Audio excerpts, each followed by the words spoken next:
Ladies and gentlemen, welcome to the Ringside Wrestling YouTube channel. This is Joel Perez here for your NXT Takeover Brooklyn 3 preview and predictions. And somebody please correct me, because I keep saying Orlando all the fucking time, bro. Didn't say it here, but in a previous recording, like 3 previous recordings, I've said Orlando.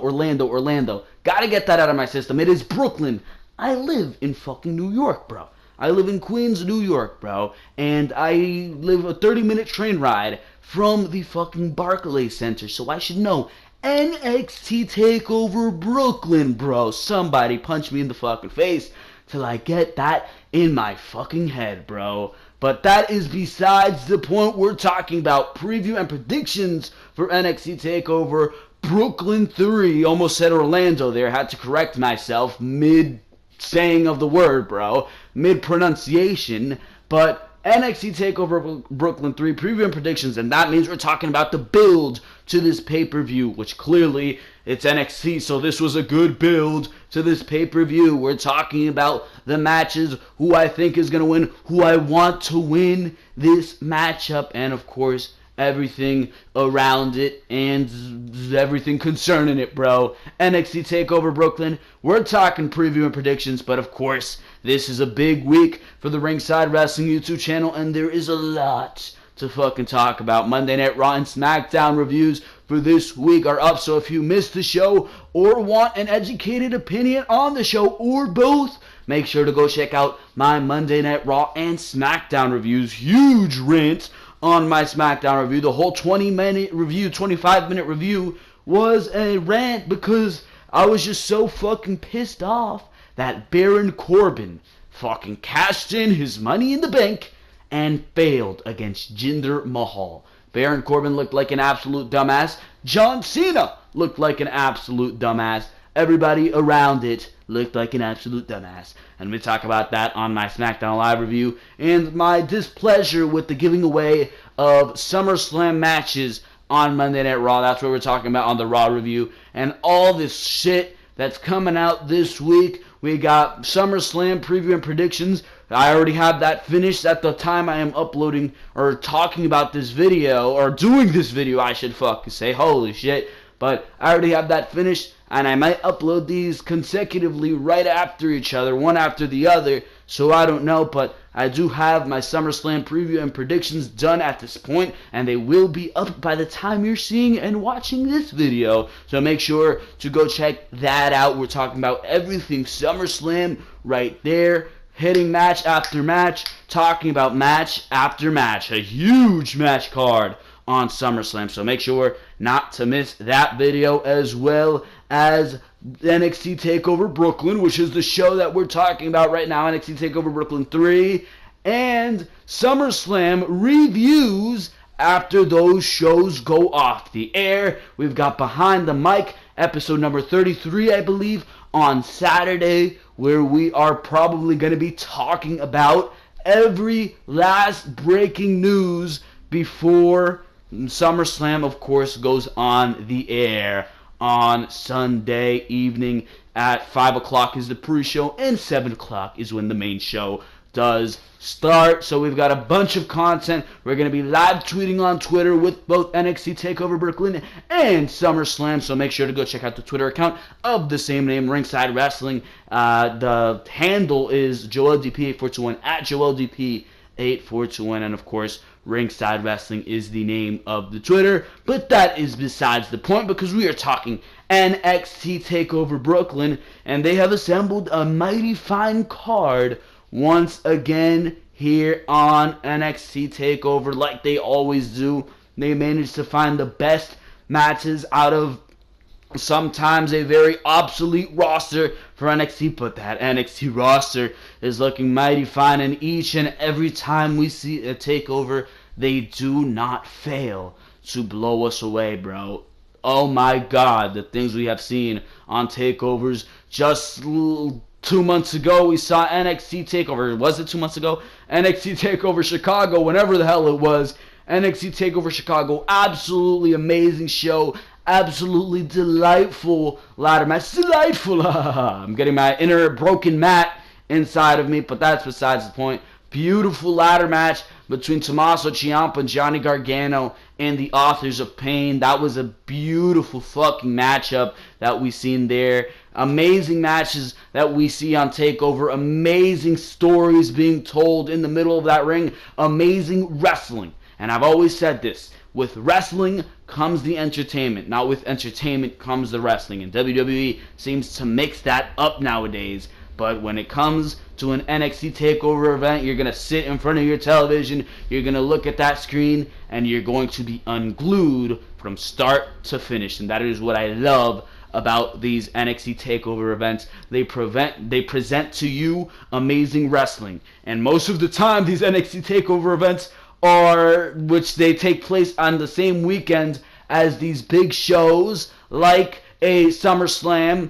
like a WrestleMania, like a Survivor Series, Royal Rumble, etc., etc. They take place the same day, or the same weekend, I should say, as these bigger pay-per-views, these Big Four pay-per-views, and pretty much always they have been better than these Big Four pay-per-views. So, I mean, NXT TakeOver really has a great name and a great presence attached to it, and I think that is going to be followed up, especially considering the card that we have for NXT TakeOver Brooklyn 3, and the build to this show has been absolutely great. Drew McIntyre and Bobby Roode, huge championship match being presented to us right there. Johnny Gargano and Andrade Cien Almas, which that's pretty much going to be like the real return of Johnny Gargano against Andrade Cien Almas, who looks to be finally fleshing out this heel turn with the addition of a manager, Trinity something.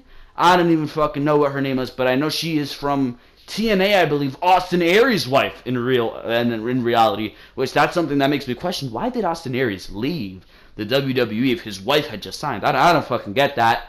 But Trinity something, I believe her old name or her current name is, I forget. But we have that match on the card. We have the NXT Championship match, which this time is a little odd because it's kind of heel versus heel. The Authors of Pain versus Sanity. But I feel like that's going to be a monstrous matchup.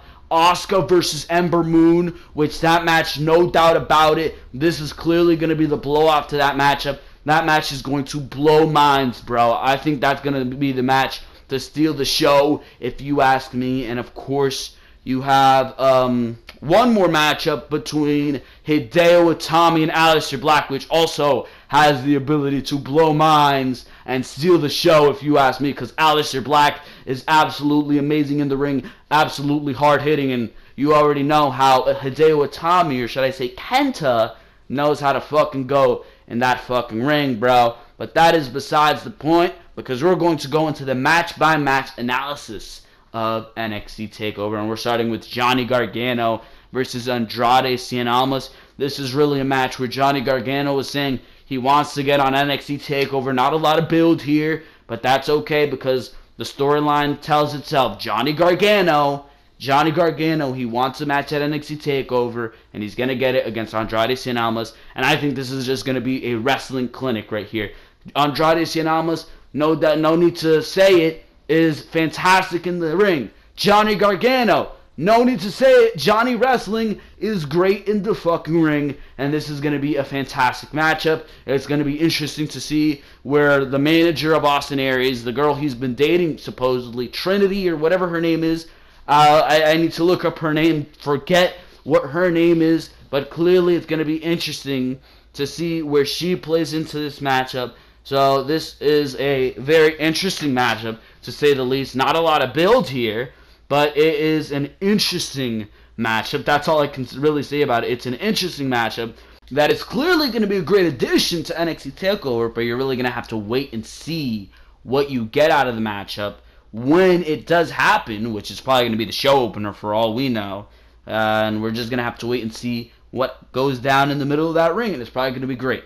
We got Aleister Black versus Hideo Itami. I love the way this one has been built too. Very simple this matchup with Hideo Itami.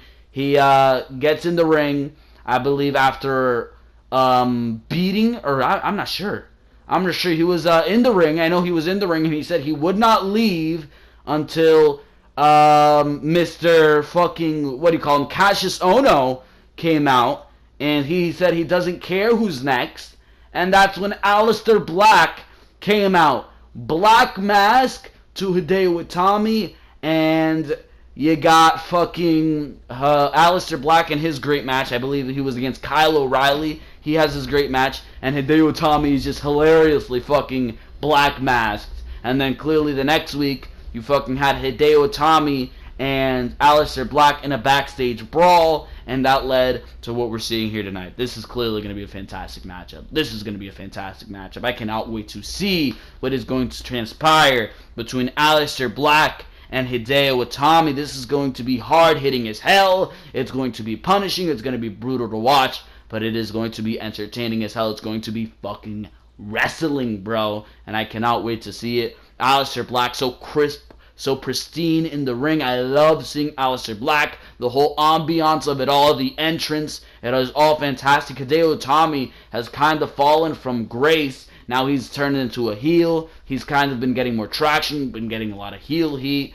So I think this is going to be a very good match. I feel like a lot of the reason that Hideo Itami has fallen from grace is that they've taken a lot of the presentation when he used to come in that yellow jacket, in the yellow ring attire, and he had the yellow jacket and everything looked so crisp. He had a great presentation, but now they've really taken a lot of that away, and I feel like that's had to do with the fact that he's really not been as appreciated. So I think this heel turn and this match with Aleister Black is going to be a huge opportunity for Hideo Itami to really get noticed, and just for people to say, holy shit, this is Hideo Itami. This guy is fucking great in the ring. This is Kenta, bro.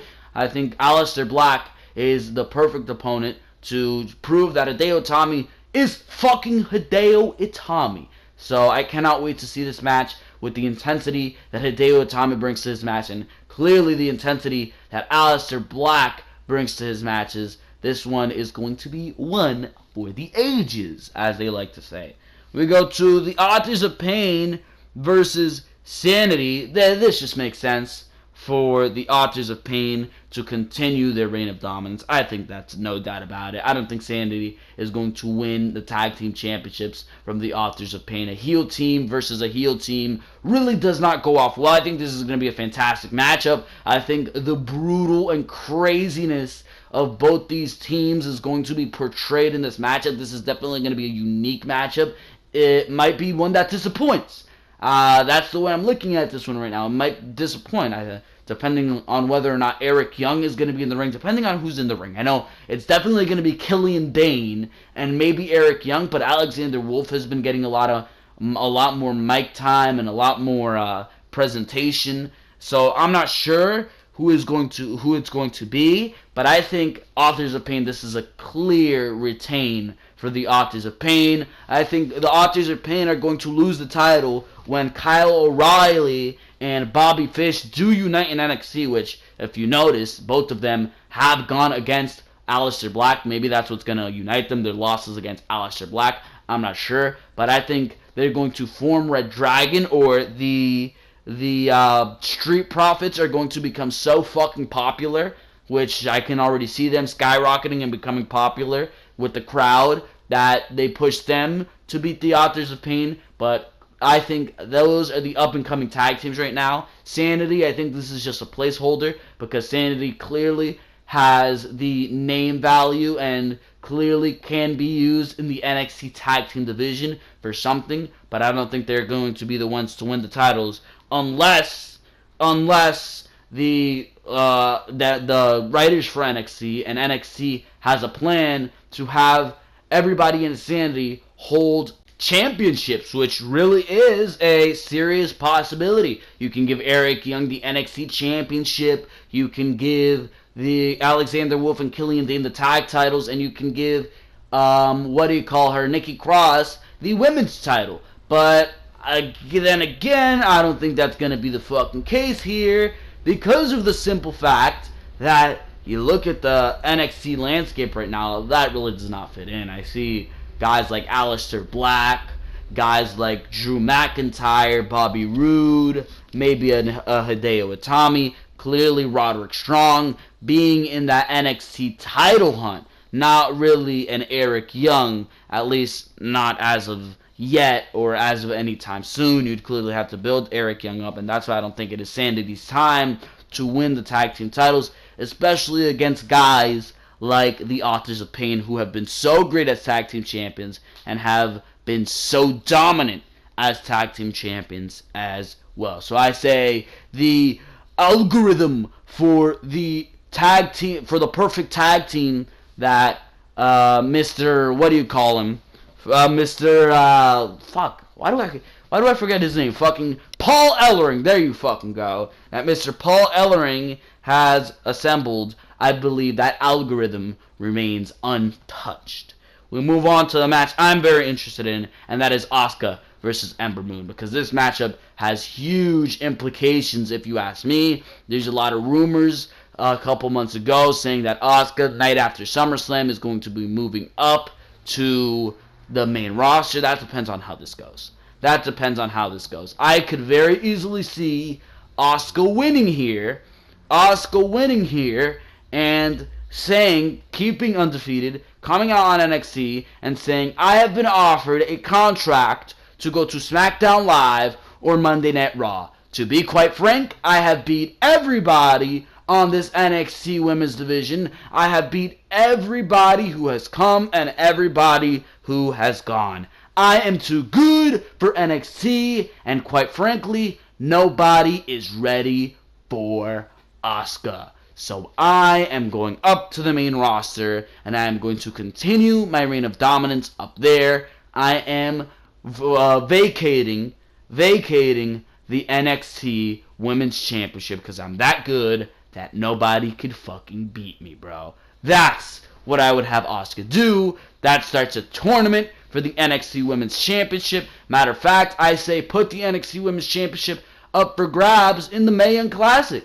Put the NXT Championship up for grabs in the Mae Young Classic. Then again, that defeats the purpose of what the women have been doing on NXT. The women actually fighting for it, like Ember Moon. But that's besides the point. I say put it up for grabs in the Mae Young Classic, and whoever wins the Mae Young Classic wins the NXT Women's Championship, and you go on from there.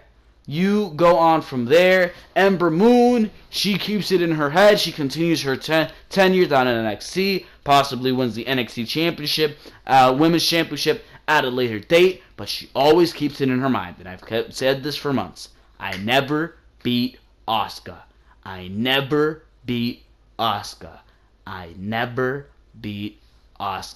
Before you know it, WrestleMania 34 comes around. Charlotte versus Asuka. Asuka beats Charlotte. And then the night after WrestleMania, Ember Moon comes up as Asuka saying, I proved this down in NXT. Nobody is ready for Asuka. Once again, I come up to SmackDown Live, and no one is ready for Asuka. Ember Moon comes out, and she fucking has a battle with Asuka, Eclipse to Asuka, and you go from there. Next pay-per-view, it's Ember Moon versus Asuka. Why would you give such a huge match away on this pay-per-view? Asuka attacks Ember Moon before Ember Moon makes her debut. This puts Ember Moon out of action for a couple months, until about a month or a month and a half before SummerSlam. Before SummerSlam, Ember Moon runs through a lot of the women's division. She runs through Charlotte, runs through Natty, runs through Lana.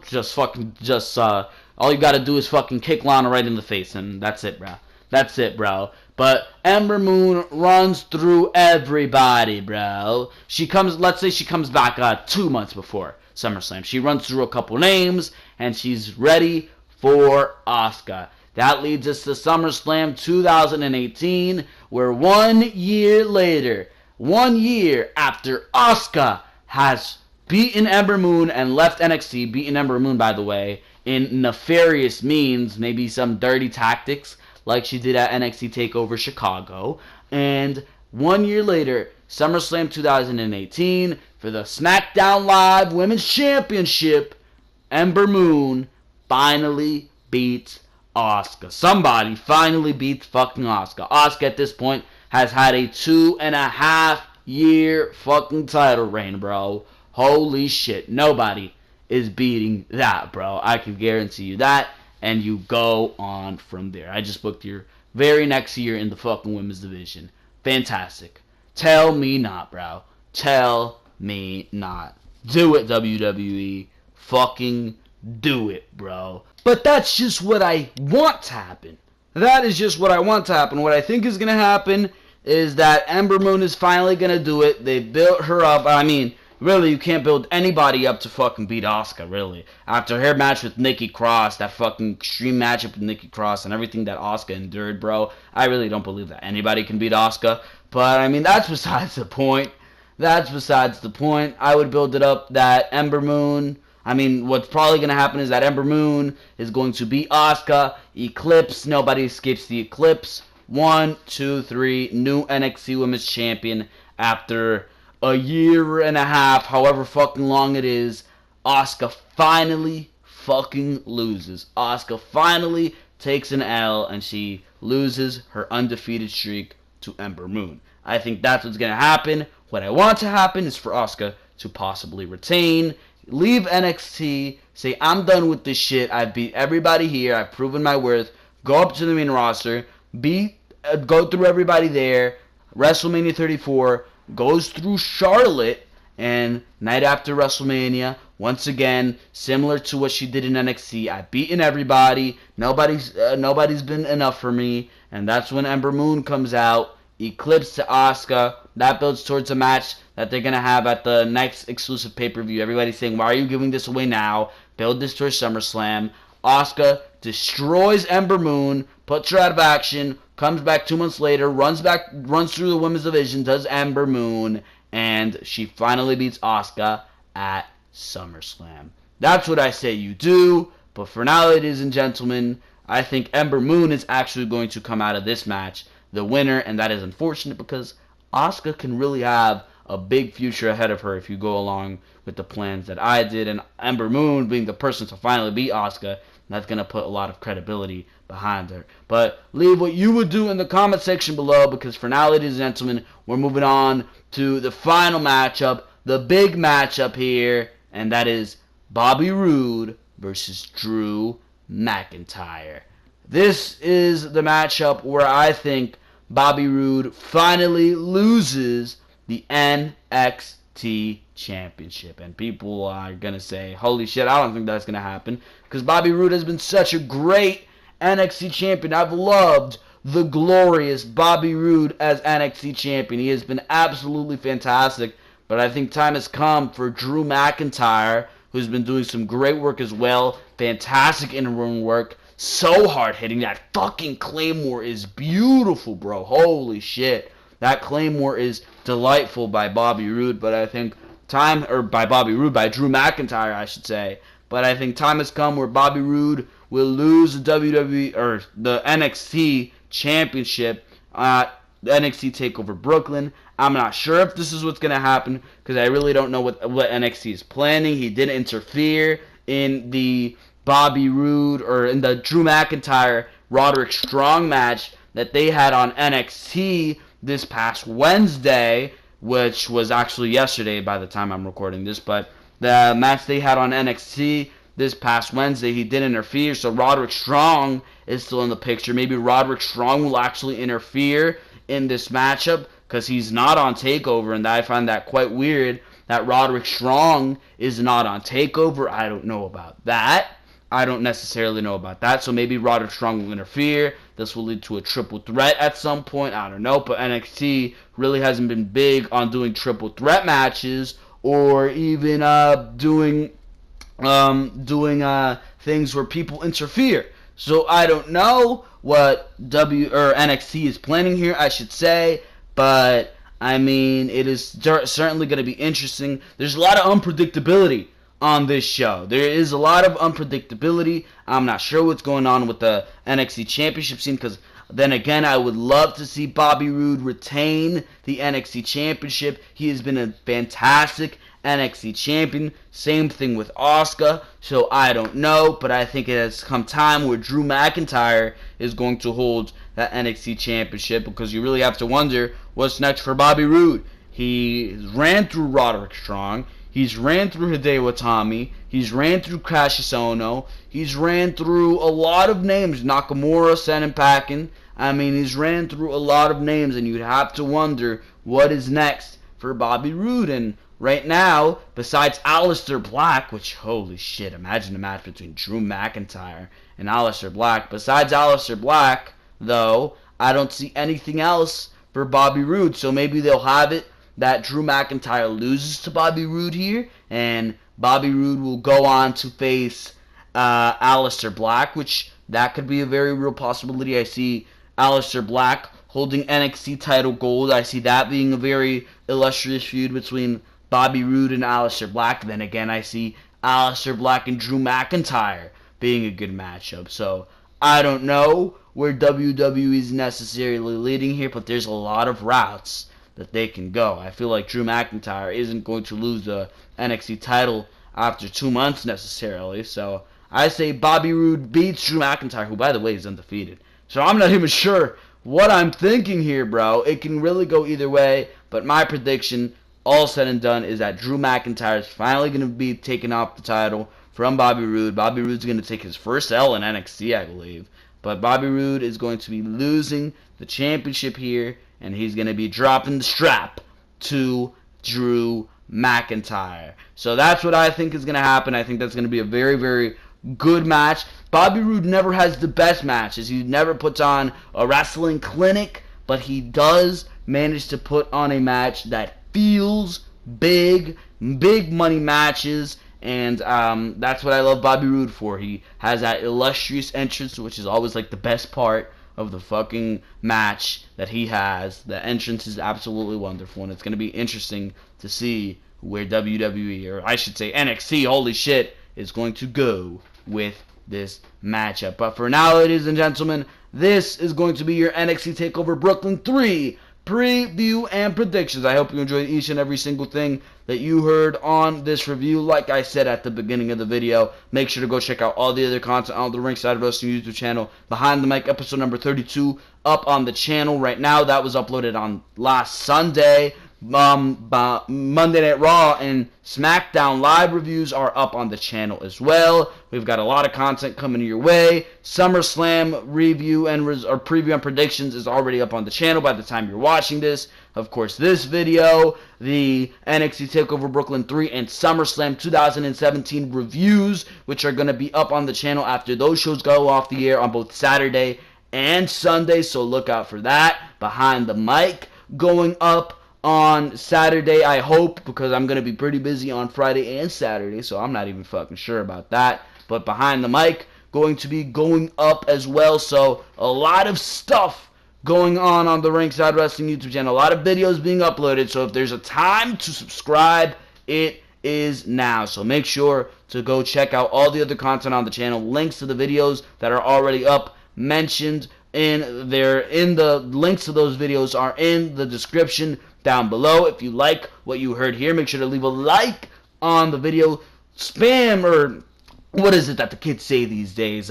Smash that like button, right? And make sure to subscribe to not miss a single thing on the Ringside Wrestling YouTube channel. All the things concerning WWE right here on the Ringside Wrestling YouTube channel. Make sure to comment what you think is going to happen at NXT TakeOver Brooklyn 3. What do you think is going to happen in the Drew McIntyre versus Bobby Roode? Will we see a glorious DDT, or will we see that devastating Claymore? Asuka, will she get in the Asuka lock, or will Ember Moon hit that coveted Eclipse? Will we see Aleister Black make Hideo Itami fade to black? Or will Aleister Black be the one to go to sleep? Tell me all of that in the comment section below, because for now, this has been Joel Perez of the Ringside Wrestling YouTube channel, and I am out of here. Thank you very, very much for watching this video. I will see you on Saturday for Behind the Mic, episode number 33.